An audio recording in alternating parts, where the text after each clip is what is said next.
ventilation, this, I've lost the pointer again. Okay, this line would have come down and touched there.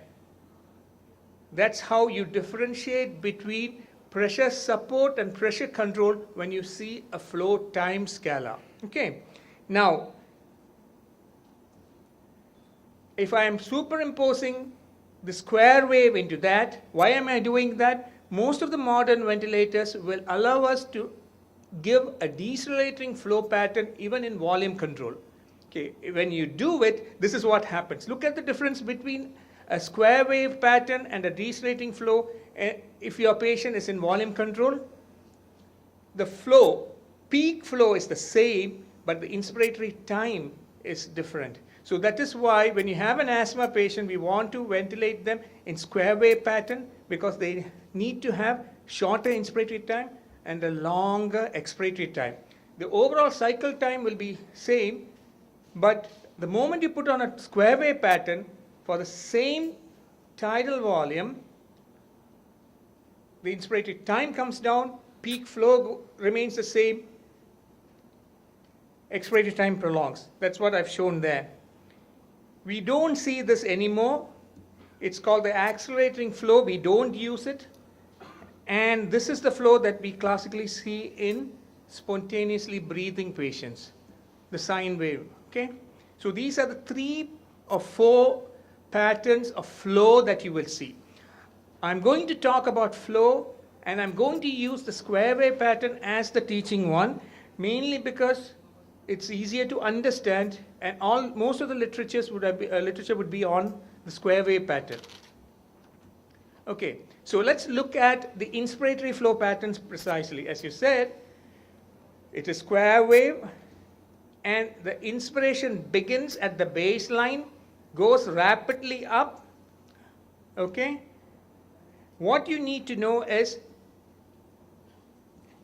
the time between 2 inspirations is the total cycle time. So if you have kept the respiratory rate at 10, each cycle time will be 6, isn't it? So that's what we call the cycle time, total cycle time. And the peak reached, peak of the square is the peak inspiratory flow rate. And usually in volume control, like what Dr. Chawla was telling, it's the peak inspiratory flow rate that determines the inspiratory time. Remember that as the peak inspiratory rate goes up, the inspiratory time comes down. The formula to remember is peak inspiratory flow rate is equal to tidal volume divided by your inspiratory time. So they are inversely proportional. If your peak expiratory flow rate goes up, inspiratory time comes down. Most of the ventilators, we adjust the inspiratory time, the IE ratio, by adjusting the peak inspiratory flow rate. Okay, so that's what you need to know, and that's the inspiratory time. And once the flow has reached its time, you cycle off into expiration. Okay, how about expiration? Watch the expiration carefully. Okay, as I told you, flow time is the only scala which has a negative deflection, and that's why you're seeing the acceleration in the negative format. Okay, and the deepest point is called the peak expiratory flow rate. Watch that, that is also important. That's the expiratory time. Now, note this part where I've marked yellow. See that the expiratory flow touches the baseline even before the expiration ends.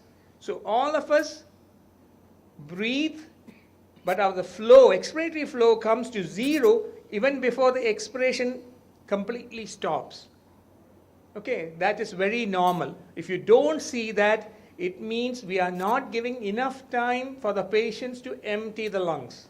So the expiratory flow has to touch baseline few milliseconds before the next expiration starts. That is normal. Okay. See, just look at how much of information you are getting from the one picture. You will not get those from the numbers. Okay. Now, let's look at what happens in someone with COPD or asthma, or in someone who is tachypneic and breathing fast and actively exhaling. That's normal. What is that? Okay, it's something abnormal. Is it asthma or is it active expiration? Okay, we'll come back to that. That's the second one.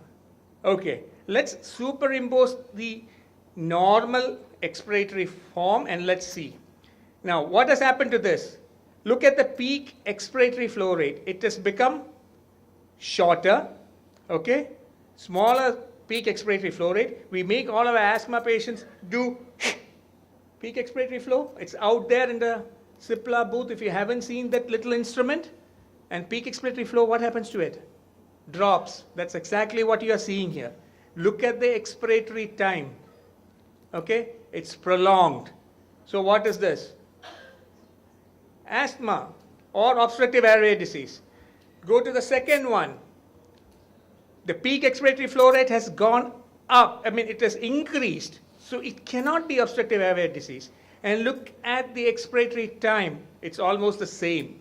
So that is not asthma. It is forced expiration. Someone actively breathing out. Okay. Obstruction and active expiration.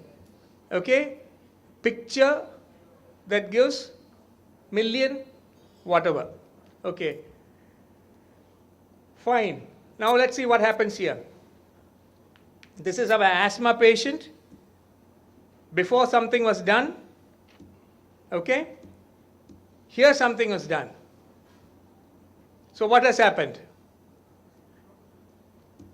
We have given a bronchodilator. So you, as I said, you don't have to auscultate.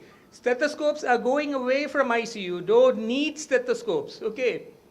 Give it back to Lanac. Use your ultrasound and look at the graphics. Graphics clearly tell you that your patient is responding to bronchodilator therapy. Okay. What is this? Correct, air trapping. That's all. It doesn't say autopeep. It says there is air trapping. You need to know whether it's autopeep. This patient will have autopeep by doing something else. So it's clearly telling you, if I can show you here, there you go. The expiration hasn't touched the baseline. Actually, you want it to touch the baseline before the expiration ends. The flow needs, and there should be no flow state for some milliseconds. Here it hasn't even touched the baseline. So what it's telling you is that there is air trapping. The patient could have autopeep. But you can't measure autopeep from your flow time scalar. It just tells you there is autopeep and makes you treat the patient more aggressively. Okay. Okay. This is normal. We see this very often. If you see this wavy format on the flow, what is that? Okay? It's the patient trying to breathe while inspiration is still going on. It's telling us the patient needs more air. The patient is saying, I'm not getting enough, give me more air. He is not getting enough in flow. You have to increase your flow. See it very often. Patients coming in from the operating room, they are kept at 1:2 IE ratio, sedated and paralyzed. The flow will be 40 or 30. Patient wakes up and starts doing this. You can say, patient fighting the ventilator, go and give another vecuronium. Okay, poor patient gets vecuronium after vecuronium because he is waking up and doing this. It's not the patient who is at fault, we are at fault. You have to increase the flow. Give him about 60 to 70. Okay, your 1:2 IE ratio is good for paralyzed and sedated patients. When they are awake and breathing in control mode, you have to titrate the peak expiratory flow rate to their requirement. Okay, let's quickly go to pressure scalar. It does not give us as much information. No, sorry. This also does give us certain important information. Okay, so in the pressure time scalar, the peak tells us the end of inspiration and expiration starts from there. So you see where the inspiratory time comes in. Okay, the peak is called the peak inspiratory pressure. Okay, the time after that till the next breath is the expiration. Now, what has happened here? What is that? It's not touching the baseline. In the peak, exactly. It's telling us that the patient has some PEEP. So if it is touching the baseline 0, there's no PEEP. If the pressure time scalar is high, it tells you how much of PEEP is there. What is that? You have already shown it. Dr. Chawla had shown it. Patient is triggering the ventilator. So you see a trigger in a pressure time scalar. That is a negative deflection. But it's not a significant negative deflection like the flow time scalar. Okay? Okay, this is the more important thing. You have got a peak airway pressure, and if you put an inspiratory hold, you get another pressure called the plateau pressure. So what's the importance of the peak pressure and plateau pressure? I'll demonstrate it over here. That is normal. Let's say that is normal. Now, your patient does this all of a sudden. You are seeing this on the graph, in the pressure time graph. The peak pressure goes high, but the plateau pressure is remaining same. What is that? What is that? Okay? So there is an increased peak airway pressure, but the plateau pressure is remaining normal. So what is happening? Increased airway resistance. Okay, so you look for causes for increased airway resistance. Don't go switch off the alarm and sedate the patient. Is there secretions in the tubings? Is the tube blocked? Is there bronchospasm? These are things you need to look for. So if you see a high airway pressure alarm, look at the graphics. If the graphics is showing you normal plateau pressure, it tells you it's a resistance problem. Look for increased resistance. Fluid in the tubings, secretions in the ET tube, secretions in the chest, bronchospasm. These are things you should look for. Now the next scenario, okay, this is what you are seeing. I've superimposed the normal. Here the peak airway pressure has gone up and the plateau pressure also has gone up. So that is a decreased compliance. That tells you more like ARDS, pneumothorax. Tension, you shouldn't wait till tension pneumothorax. These are things you should think of when you see that both the peak and the plateau going up. So this is indirectly, what is it telling you? This is a normal pressure time graph. If you put an inspiratory hold, you get that. That is called the plateau pressure. If you see this happening, if the peak pressure alone goes up, okay, plateau pressure remains same, there's a resistance problem. So it's clearly telling you peak airway pressure is a sum of resistance and compliance. Okay, so if the peak airway pressure goes up, it tells you either resistance problem or a compliance problem. If your plateau pressure is normal, it tells you that it is more of a resistance problem because compliance is normal. But if that happens, if your plateau pressure also goes up, it clearly tells you it is a compliance problem. Again, figures can easily tell you what is happening. You don't have to worry as to whether it's a resistance or compliance. Okay? Okay so far? Okay. I know it's not as interesting as the first picture, but still, isn't it interesting? Okay, let's come to the volume time scalar. This does not give us as much as information as the other two scalars, the pressure and the flow. Actually, most of the intensivists rely on these two plus the pressure volume scalar. The volume time is not used much. Okay? Again here, that is the inspiration, and the expiration starts after the peak tidal volume is reached. That is the inspiratory time. That's the expiration. Now, there are few things you can pick up from the volume time scalar. What is that? If your volume is not reaching the baseline, what happens?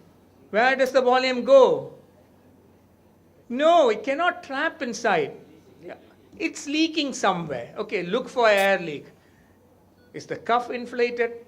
Has the nurse forgotten to close the inline suction? Or is there any leaking of air somewhere? What is this? The volume is coming below. I said, you cannot have a negative deflection. You are seeing a negative deflection here. What's that? Active exhalation. The same thing that you see in the flow time scalar, this is what it shows you in a volume time scalar. So you don't need a volume time scalar. Okay, now, what is this? I've combined all this together. You have to tell me what is A. It's a flow time. So what mode of ventilation is that? Yes, excellent. Shut your eyes and say volume because it's a square wave. Okay. Now, what is that? It's a decelerating type. Okay, so most probably pressure, but you look down, look at the pressure time scalar there. That is constant. Here your pressure is constant. So it's a pressure control ventilation. And what is this? See? It's spontaneous, isn't it? Sine wave for the flow and just negative for your pressure, it's spontaneous. See, didn't I tell you it's this easy? No one believed me. Okay, now few slides on loops. I'm only going to touch upon pressure volume loop. Okay, now all of us are aware of this. Okay, it's called, among the pulmonologists among here will say the hysterexis, but when a trainee sees it, they become hysterical, okay, because they don't understand what really happens. This is nothing but telling, it gives us a lot of information. Okay, if I go back, this is actually the inspiration. Actually, it is telling us like our lung is like a balloon. It's very difficult to get volume in initially. Sorry, if I can get the pointer back. Yes, there. So you keep increasing the pressure until you reach a certain point when all of a sudden the lung gives away and the volume just starts rushing in. It's like blowing a balloon. Okay, and that point down there is called the lower inflection point. Okay, that's where alveoli start becoming most compliant and lung starts opening up. The same thing happens up here. Okay, after that point, how much ever pressure you push in, the volume getting in is less. So that is the upper inflection point. This is at this part of the curve that you want to ventilate the patient. Okay, now the second thing, look at what happens, sorry, when the patient exhales. It tells you clearly that when we exhale, our lungs do not follow the same pressure volume path. For, let's say that is 20 centimeters of water. If that volume there was, say, 300 ml, for the same 20 centimeter of pressure, in expiration it's about 500 ml. It's telling us that during expiration, the volume of air in the lung for the same pressure is more than what it was in inspiration. That is what is called hysterexis. That is because of the property of our lung due to surfactant and all that. It doesn't come down the same path that we took during inspiration. That's what prevents the collapse of the lung. Okay. Fine. So the